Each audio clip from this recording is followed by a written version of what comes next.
कोई check and balance ना हो, केएमसी का पता नहीं, जो लोग अंदर थे वो अंदर रह गए, बिल्डिंग कोड मौजूद है, बिल नहीं है ना अमल दरामद करने की, करप्शन मौजूद है, नाअहली है, बदइंसानी है। 11 अफराद की तो लाशें मिली हैं इस इमारत के अंदर, सानहे से कम तो बात नहीं है। फायर स्टेशन में भी 2 से ज्यादा फायर ब्रिगेड की गाड़ियों के भरने का टैंक में गुंजाइश ही नहीं होती। कराची में हम देखते हैं, जिस तरह सलमान ने भी बताया कि एक वाकया होता है, इंतजामिया हरकत में आती है, फिर भूल जाते हैं, फिर वो सेफ्टी मेजरमेंट्स नहीं होते, इमारतों का चेक एंड बैलेंस नहीं रखा जाता, फिर इमारतों में आग लग जाती है, इंसानी जानों का ज़िया होता है, लेकिन इंतजामिया इस हवाले से कोई सॉलिड एक्शन नहीं ले पा रही है। कराची में कुत्ते इंसानों को काट रहे हैं, आग लग रही है, कराची का कोई पुरसाने हाल है?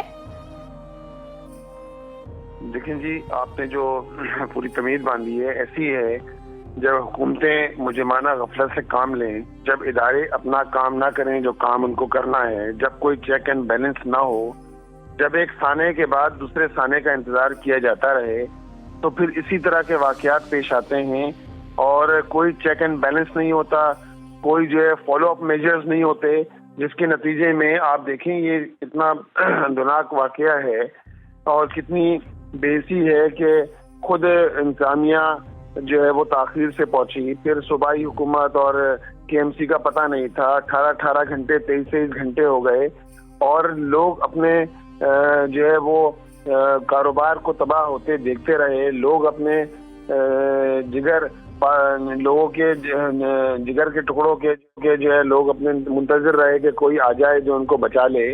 जो लोग अंदर थे वो अंदर रह गए, जो बाहर थे वो खड़े इंतजार करते रह गए, अपने कारोबार को तबाह होते देख रहे थे। इस कैफियत से ये शहर जो है वो इस वक्त गुजर रहा है और बात ये है कि एक साने के बाद सानिया बच्चे गटर में गिर रहे हैं, कुत्ते के काटे के वाकया दिन ब दिन बढ़ते जा रहे हैं, आग लग रही है। आप जो है फिर ऐलानात होते हैं कि ये फायर सेफ्टी ऑडिट किया जाएगा, मेजर्स लिए जाएंगे, लेकिन पिछले 1.5 साल में शहर में 2500 से ज्यादा वाकयात हुए हैं आग लगने के। आप बताएं, छोटे बड़े वाकयात हैं, लेकिन उसके बाद क्या होता है, लोगों का कारोबार तबाह हो जाता है, हुकूमत कहीं उनको कंपनसेट करने के लिए तैयार नहीं होती है और इंसानी जानों की कंपनसेशन तो वैसे भी नहीं है कि वजह ये है कि आदमी दूसरे के गम में कम से कम शरीक हो जाए, उसके जख्म पर मरहम रखे। अब तो हुक्मरान इससे भी आरी आ गए हैं, तो भाई कम से कम कुछ मेजर्स तो ऐसे लेना कि कोई जो इदारे पहले काम कर रहे होते थे, कोई हुकूमत हो, इदारे काम कर रहे होते थे अपने हिस्से का, लेकिन अब तो इन इदारों के अंदर जिस तरह के लोग भर्ती किए गए हैं माजी में, उनकी एहलियत ही नाअहली उनकी एहलियत है, यानी उनकी कोई एहलियत नहीं है, उनकी नाअहली उनकी एहलियत है, जिसके नतीजे में ये सारे इदारे तबाह हो चुके हैं और इन इदारों के अंदर जो है वो सिर्फ यानी एक समझ लें खाना पूरी वाला काम किया जाता है और कुछ नहीं। बिल्कुल ठीक है मुनम साहब, आप हमारे साथ ही मौजूद रहिएगा। ब्यूरो चीफ सिंध शुएब बर्नी भी हमारे साथ मौजूद हैं, उनसे बात करते हैं। शुएब, यकीनन ये किसी एक इदारे की गफलत तो नहीं है, रेस्क्यू पर इल्ज़ाम लगाया जा सकता है या और भी जो दीगर इदारे हैं, आप बताइएगा कौन कौन से इदारे हैं जिन्होंने मिलकर इस सारे हादसे के अंदर अपना किरदार अदा किया और अपनी जिम्मेदारी अदा नहीं की पूरी तरह से? जी देखिए, बुनियादी तौर पे किसी एक महकमे का तो कसूर नहीं है, ये पूरे सिस्टम का कसूर है। जो इस वक्त सूबा सिंध में सिस्टम राइज है उसका ये नतीजा है। जब सिस्टम इस तरह से चलेगा कि रिश्वत दे के सारे काम हो जाएंगे, चेक एंड बैलेंस नहीं रखा जाएगा, स्टैंडर्ड ऑपरेटिंग प्रोसीजर्स फॉलो नहीं होंगे, एसओपीज पर अमल दरामद नहीं होगा, जब सिर्फ कागजों में फाइलों में पहिए लग के काम होंगे, तो फिर इस तरह के वाकयात को कोई नहीं रोक सकता। आप देखें, मुराद अली शाह की ये 3री कंसेक्टिव वजारत आला है और इसके दौरान कितने अब आतिशज़दगी के ऐसे वाकयात हैं। अगर ये सिंध हुकूमत रिस्पॉन्सिबिलिटी नहीं लेगी तो कौन कोई बाहर से आके सूबे का काम नहीं करेगा ना। फेडरल गवर्नमेंट तो इनको कह रही है हम तो 18वीं तरमीम के बाद इनको सब चीज दे रहे हैं। अच्छा, अब जिस तरह से ये आतिशज़दगी के वाकयात होते हैं, यहाँ क्यों पहले जाके किसी ने चेक नहीं करा कि फायर एंड सेफ्टी के इंतजामात नहीं है, एग्जिट के रास्ते नहीं है। ये कोई आज की बनने वाली इमारत तो नहीं है। गुल प्लाजा तो तारीखी और पुरानी इमारत है और हमेशा रश वाली मार्केटों में शुमार होती है। कोई ऐसी मार्केट भी नहीं थी जहाँ कोई ना जाता हो और किसी को ना पता हो।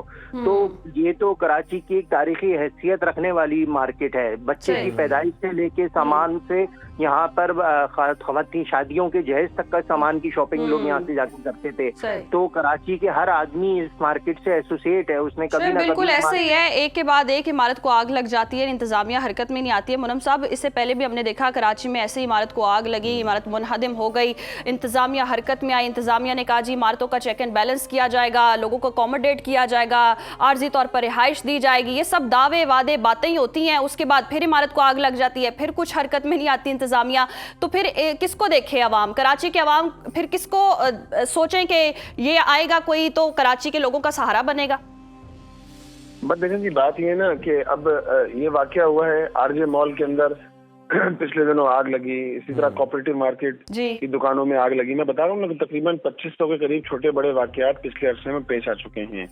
अब भाई बात यह है ना कि इस सारे मामले को की तरफ जो साहिब इख्तियार लोग हैं, जिनके पास इख्तियार है, सवाल तो हम उनसे करेंगे ना कि जिन लोगों को सरों पर मुसल्लत कर दिया गया है, ये वो लोग थे कि जो अवाम के मुंतखब करता हुए लोग भी नहीं हैं, जिनको किसी न किसी तरीके से लाकर मुसल्लत कर दिया गया है। और ये तो मुसल्लत करने वाले ही जिम्मेदार है ना, कि जिन्होंने इस पूरे जो है वो 17 साल से तो पीपल्स पार्टी बराह रास्त बराजमान है, उससे पहले भी जो सूरत हाल थी सबके सामने थी, शहर को जो है वो किस तरह जो है लूटा गया है, कसूटा गया है। अब देखे ना, ये तो हमने याद ताजा हो गई 2012 की बल्दिया टाउन फैक्ट्री हादसे की याद ताजा हो गई, जिसमें 259 लोग जिंदा जला दिए गए थे, जिंदा जल गए थे, दरवाजे बंद कर दिए गए थे फैक्ट्री के, सिर्फ भत्ता लेने के चक्कर में। इस शहर में ये सब कुछ होता रहा है। बात यह है कि इदारों की फंक्शनिंग अपनी हो। दूसरी बात यह कि जब तक शहर को ओन नहीं किया जाएगा, ये लोग शहर को, इनमें से कोई भी शहर को ओन करने के लिए तैयार नहीं है, कोई भी शहर को ओन करने के लिए। आपके पास ओनरशिप नहीं होगी शहर की, इदारे अपना प्रॉपर वर्क नहीं कर रहे होंगे, जिसका जो करने का काम है। ये बात बिल्कुल दुरुस्त की भाई ने कि देखिए ना, इस शहर में 75 से 80% इमारतें वो हैं कि जहाँ फायर सेफ्टी सिस्टम मौजूद नहीं है। फायर सेफ्टी सिस्टम अगर कहीं है तो वो ऑडिट नहीं होता। इसी तरह अलार्म सिस्टम होता है, इमरजेंसी रिस्पांस होता है, फर्स्ट एड की ट्रेनिंग होती है, इंसानी जानों की हिफाजत के लिए सारे मेजर्स लिए जाते हैं। फिर आप देखिए ना, इतना बड़ा वाकया, लेकिन ये सब कुछ वहां पे किया जाता है मनम साहब जहां पर इंसानी जानों का ख्याल हो, उसकी कदरों कीमत का एहसास हो हुकूमती इदारों को, इंतजामिया को। सर, सानिया बल्दिया वो एक डिफरेंट सिनेरियो था, आग लगाई गई, वो साबित भी हुआ, लेकिन क्या आप नहीं समझते कि वो एक वाकया काफ़ी था सीखने के लिए कि फायर सेफ्टी के लिए क्या करना चाहिए? अगर खुदा ना खास्ता लग गई है, लगा दी गई है, तो उस सूरत में जल्द अज जल्द उस पर काबू पाया जाए। यहाँ इंतजामिया अब भी किसी बहुत इससे भी बड़े खुदा ना खास्ता बड़े साने का इंतजार कर रही है, और उसके बाद पूरे सिस्टम को रिहॉल किया जाएगा, और उसके बाद जो है कोई इंतजाम जो है वो किए जाएंगे, SOPs जो है मुरतब किए जाएंगे। क्यों साने का इंतजारी क्यों है जी भाई? SOP देखे ना, बिल्डिंग कोड मौजूद है, बिल्डिंग कोड ऑफ पाकिस्तान मौजूद है, ये फायर सेफ्टी 2016 का एक्ट मौजूद है, बिल्डिंग कोड मौजूद है। आप अमल दरामद, असल में तो बात यह है कि बिल नहीं है ना अमल दरामद करने की। हर चीज के अंदर करप्शन मौजूद है, नायली है, बदइंसानी है, जिसने सारे इदारों का हुलिया बिगाड़ के रख दिया है। SOP सारे मौजूद हैं, बिल्डिंग कोड मौजूद है। मुझे बताएं 75 से 80% बिल्डिंगें, छोटी बड़ी बिल्डिंगें ऐसी हैं कि जिसके अंदर आपको फायर सेफ्टी सिस्टम नजर नहीं मिलेगा। तो भाई इसको इम्प्लीमेंट कराना किसकी जिम्मेदारी है? सिंध बिल्डिंग कंट्रोल अथॉरिटी अपना काम क्यों नहीं कर रही है? क्या इनका काम सिर्फ करप्शन करना रह गया है? सिर्फ इनका काम माल बनाना रह गया है? इनका काम सिर्फ लूट खसोट करना है? इनका काम इदारों को तबाह करना है? ऐसे लोगों को लाके यहाँ अपॉइंट कर दिया जाता है जिनका पहला और आखिरी मकसद ये होता है कि किसी तरह माल बनाओ। यानी कराची शहर नहीं हो गया, सोने की चिड़िया हो गई। बिल्कुल दुरुस्त फरमा रहे हैं मुनम साहब, आप इनको माल बनाने की पड़ी, आवाम की तो किसी को पड़ी ही नहीं है। और हम ये भी देख रहे थे कि आग लग जाती है, वाकया हो जाता है, अमला ही नहीं पहुंच पाता। ये भी कहा जा रहा है, ये भी इतलात आ रही है कि बर वक्त अगर अमला पहुंच जाता तो इंसानी जानों का ज़िया ना होता, कॉल्स, ये आखिरी कॉल्स ना होती। और फिर ये है कि अमला अंदर जाने से भी कतरा रहा है, ये सूरत हाल है। और फिर इस तरह की सिचुएशन में ये कह देती हैं फला गलियां तंग थी, मौसम की खराबी थी, ये चीज़ थी, ये वो मसले थे, ये सारे मसाइल फिर इंतजामिया भोंडे दावे करके अपने आप को बचाती है। देखें जी, पौन घंटा तकरीबन बताते ये हैं कि पौन घंटे बाद जो है वो, अब ये 1 किलोमीटर के अंदर अंदर 2 फायर स्टेशन मौजूद हैं। अगर पौन घंटा ताखिर से पहुंचेंगे, और ये हफ्ते का दिन था, ये कोई आम दिन नहीं था। आम दिन तो इस पूरे इलाके में बहुत ज्यादा रश होता है, गुजरना मुश्किल हो जाता है मक्का इशारा से, क्योंकि मेन सड़क यहाँ ग्रीन लाइन के लिए खोद दी गई है और जो सड़क है वो बहुत छोटी हो गई है, लोगों का गुजरना मुश्किल होता है। लेकिन ये क्योंकि छुट्टी का दिन था, हफ्ते का दिन था, इसलिए जो है वो मूवमेंट भी आसान होती है। लेकिन पौन घंटे अगर ताखिर से पहुंचेंगे, फिर आप बात करते हैं कि सिंध के अंदर पूरी दुनिया से लोग आ रहे हैं, इलाज के नहीं आ रहे हैं, इसके नहीं आ रहे हैं। अरे भाई ये बताइए, दुनिया के अंदर तो हेलीकॉप्टर भी इस्तेमाल होते हैं, वहाँ केमिकल भी इस्तेमाल किए जाते हैं, लोगों को रेस्क्यू करने के लिए लोग जान हथेली पर रखते हैं। मैं यहाँ तो उस फायर आग बुझाने वाले फर्ज को सलाम पेश करता हूं कि जिसने अपनी जान जो है वो हथेली पर रखकर, और वो अपनी जान से भी चला गया। वो नौजवान जो नाजाबाद का रहने वाला था, कल उसका जनाजा पड़ा गया है, उसके ऊपर कोई चीज गिरी है और जिसके नतीजे में उसकी डेथ वाकई हो गई है नौजवान की। तो कहने का मतलब ये है कि हमारे पास अब तो बात यह है कि ना वही सामान मौजूद है, ना वो अपैरेटस मौजूद है, ना इतनी गाड़ियां मौजूद हैं शहर के अंदर। अब देखें टोटल 20 फायर टेंडर जो थे वो आग बुझा रहे थे, टोटल 20। अब खुदा ना खास्ता कहीं और आग लग जाए तो क्या करेंगे आप?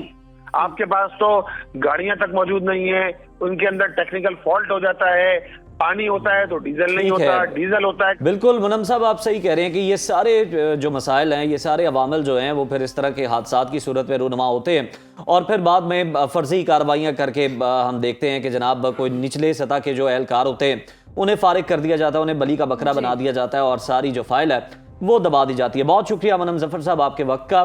शुएब बर्नी साहब, आपकी जानिब आना चाहूँगा, बताइएगा इमारतों में चेक एंड बैलेंस का क्या इंतजाम मौजूद है सिंध के अंदर, खासतौर पर शहर कायद के अंदर? कौन चेक करता है जाकर और किस तरह से इंश्योर किया जाता है कि तमाम जो सेफ्टी मेजर्स हैं ये इस बिल्डिंग के अंदर पूरे हैं, कोई खतरा नहीं है किसी भी किस्म का, और पाबंद बनाया जाता है मालिकान को, इंतजामिया को? देखिए, सरकारी महकमे बिल्कुल मौजूद है हर चीज के चेक एंड बैलेंस के लिए, लेकिन वो अमल दरामद तक नहीं है, वो सिर्फ कागजों पर है, रिकॉर्ड में है। आपको किसी चीज की एनओसी चाहिए होगी तो रिश्वत देनी पड़ेगी, उसके बगैर काम नहीं होगा। ये सारी जो शॉपिंग मॉल चल रहे होते हैं इनके अंदर फायर एंड सेफ्टी एक्सटिंग्विशर होने चाहिए। पहले हम देखते थे कि लोग जिस तरह से बैंक्स वगैरह होते थे, शॉपिंग मॉल होते थे, वहां आग बुझाने का खुद का निजाम नजर आता था, लेकिन अब मार्केट्स में नजर ही नहीं आ रहा है। पहले आप देखें कहीं आप जाते थे आपको फायर एक्सटिंग्विशर सिलेंडर्स नजर आते थे, साथ में लाल कलर की बाल्टियां नजर आती थी, उनमें लोग बजरी रख के रखते थे कि अगर आग लग जाए तो फौरी तौर पे बिजली की तार की आग हो तो पानी ना मारे, बजरी से बुझा दे, और वो भी रखे हुए नजर आते थे। अंदर वो जो बॉल्स होती थी आग बुझाने वाली, जिसको फेंके तो फटने के बाद उससे केमिकल निकलता है, वो नजर आती थी। ये तो वो चीजें ना जो एक आम आदमी कर सकता है, इसके लिए तो कोई फायर एंड सेफ्टी एक्सपर्ट नहीं चाहिए। एक लेमैन जो एक आम आदमी है जो गुजर रहा है वो भी कर सकता है, लेकिन ये इंतजाम भी नहीं होते। अब देखें ना, ये कितना बदनसीब वाकया है कि अभी जो आखिरी 3 लाशें मिली हैं वो पूरी लाशें भी नहीं मिल रही, वो इंसानी टुकड़ों के अज़ा मिल रहे। यानी अभी जो डीआईजी साउथ असद रजा का कहना है कि कुल 11 अफराद की तो लाशें मिली हैं इस इमारत के अंदर से, लेकिन 3 अफराद के सिर्फ बॉडी पार्ट्स मिले हैं, यानी उनकी पूरी काबिल शनाख्त लाशें भी बरामद नहीं हो पा रही हैं क्योंकि मलबे में दबे हुए थे। तो डीआईजी साउथ जो है कराची के, उन्होंने तस्दीक करी है कि अब तक हलाकतों की तादाद जो है वो 14 हो चुकी है। लेकिन जिस तरह से ईदी ने लाशें या जो रेस्क्यू ने लाशें निकाली, कल तक की तो 6 थी, फिर रात गए 5 मजीद लाशें निकाली गई तो 11 हुई, लेकिन फिर 3 बॉडी पार्ट्स ऐसे हैं जिनको अमानतन रखा गया है ईदी के सरखाने में। अब उनकी डीएनए सैंपलिंग होगी, मैचिंग होगी, फिर उनके अहले खाना के वर्सा का डीएनए मैच किया जाएगा, क्योंकि वो तो पूरी लाश भी बरामद नहीं हो पा रही है। तो ये किसी सानहे से कम तो बात नहीं है। देखें, जिसका प्यारा उसने अपनी आंखों के सामने आग से जलते हुए देखा रात भर, ये जो गुल प्लाजा में आग लगी रही और लोग बाहर तड़पते रहे, चीखते रहे, क्योंकि अंदर से फोन कॉल्स पे राब्ता हो रहा था। रात को कमिश्नर कराची ने बताया है कि 59 जो अफराद लापता हैं उनमें से 26 अफराद की मोबाइल की लास्ट लोकेशन जो है वो गुल प्लाजा की बेसमेंट में से ही आ रही है। अब आप देखें उस घर में क्या कुराम होगा, उनको कैसे सुकून मिलेगा कि आपको पता चले आपका कोई प्यारा इस जगह दफन है अंदर इमारत में, और उसकी लास्ट लोकेशन ये कंफर्म है मोबाइल के थ्रू कि वो गुल प्लाजा की बेसमेंट में या ग्राउंड फ्लोर पर दबा हुआ है कहीं। तो कैसे फैमिली से ये ट्रॉमा गुजरेगा, कैसे फैमिली, आप मुझे बताएं कि कैसे। बिल्कुल, बहुत बड़ा दुख है और इसका दावा नहीं किया जा सकता। शुएब, हमें ये बताइएगा कि इब्तदाई तौर पर आग लगने के हवाले से कुछ मालूम हो सका, कोई वजूहात का पता चल सका? जी देखिए, बताया तो यही जाता है कि एक आर्टिफिशियल फ्लावर की शॉप थी गुल प्लाजा के अंदर, जहाँ पे वो फूल वगैरह की दुकान में इब्तिदाई तौर पे आग लगी है। लेकिन लोग ये बताते हैं कि वो आग कोई बहुत ज्यादा शिद्दत की नहीं थी, क्योंकि ये इमारत पूरी सीसीटीवी कंट्रोल थी। तो इसके जो यूनियन के जो अहदेदार हैं पास्ता साहब, तनवीर पास्ता, उन्होंने कहा कि हमने खुद से फौरी तौर पे आग बुझाने की कोशिश करी और सदर फायर स्टेशन जो है, जो सबसे करीब इस जगह से है जहां ये गुल प्लाजा में आग लगी है, उसका रास्ता 2 किलोमीटर का फासला भी नहीं है। तो 2 किलोमीटर दूर के फायर स्टेशन से भी फायर ब्रिगेड की गाड़ी आए। एक तो कराची में आपको पता है पानी का मसला बहुत ज्यादा है, फायर स्टेशन में भी 2 से ज्यादा फायर ब्रिगेड की गाड़ियों के भरने का टैंक में गुंजाइश ही नहीं होती। अब जो वाटर बोर्ड के इन्होंने हाइड्रेंट का इस्तेमाल करा है वो नीपा और सफूरा, यानी कि यहाँ से 23-24 किलोमीटर फासले से पानी के टैंकर गए हैं, भर के पानी के मसाइल हैं, हमले के मसाइल हैं। बहुत शुक्रिया शुएब, आपने इस सूरत हाल से हमें आगाह किया।